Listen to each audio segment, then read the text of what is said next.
Yung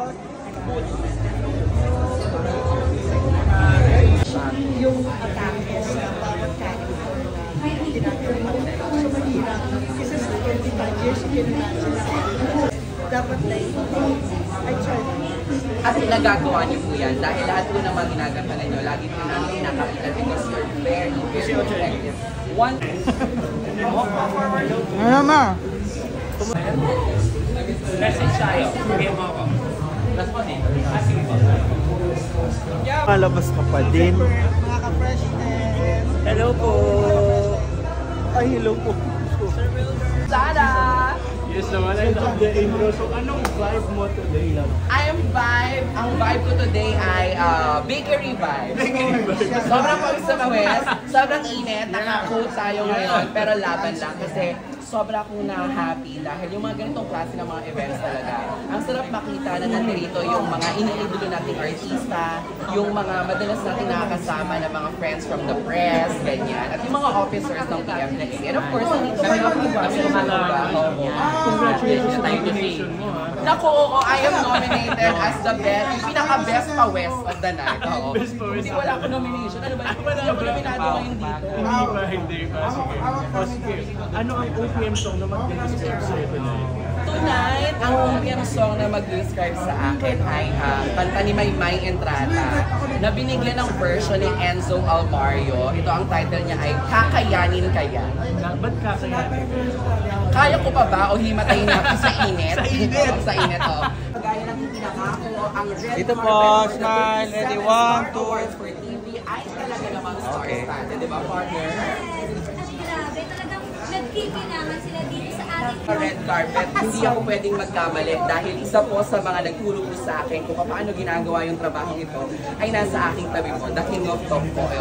Dito po ay magandang gabi. Welcome to 37 Magandang rin. Magandang gabi po sa inyo lahat tayo. Magandang gabi. Maraming salamat. Bye. Yes, magandang gabi po sa inyo. Thank you for having Tito Boy, and I'm so excited kasi it's been a while since I've really been with Tito Boy. Tonight, That's right. we're gonna host a fun It's nice meeting you. Yes, I have a question lang po. Oh, yeah. Ano naman po yung nilalaman niyo from this event? Makita ang mga kaibigan, makiisa sa kasiyahan, marinig ang mga palakpak. Dahil this is a celebration of the best of Philippine television. Talaga pang iba't ibang artista yung makikita natin.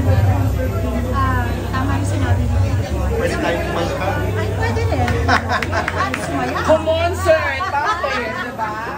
So it's really, aside from all of the winners, of course, and awardees for tonight, tama yung sinabi ni Tito Boy, it's really a gathering of artists, yung mga moments like this. So it makes it fun.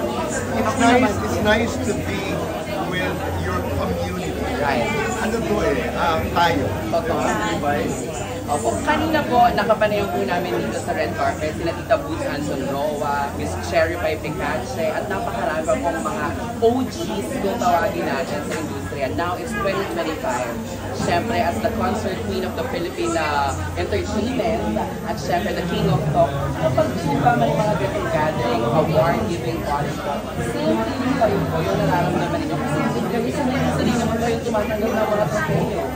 Una ay hindi ko naman itatatuan sa katotohanan ay hindi na masyadong nilinervyos dahil we've been doing this for 37 years.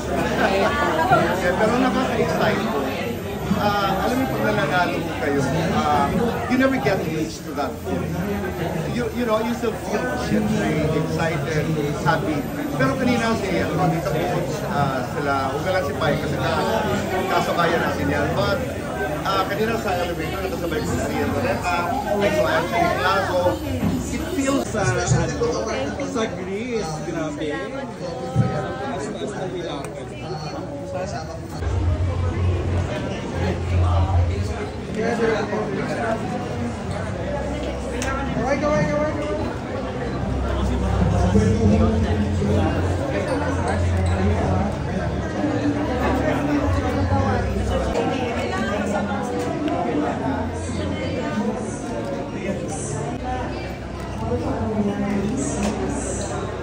Good.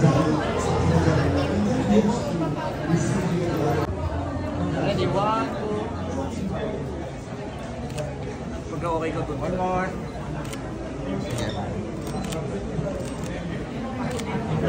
Okay, and wave lang po sa...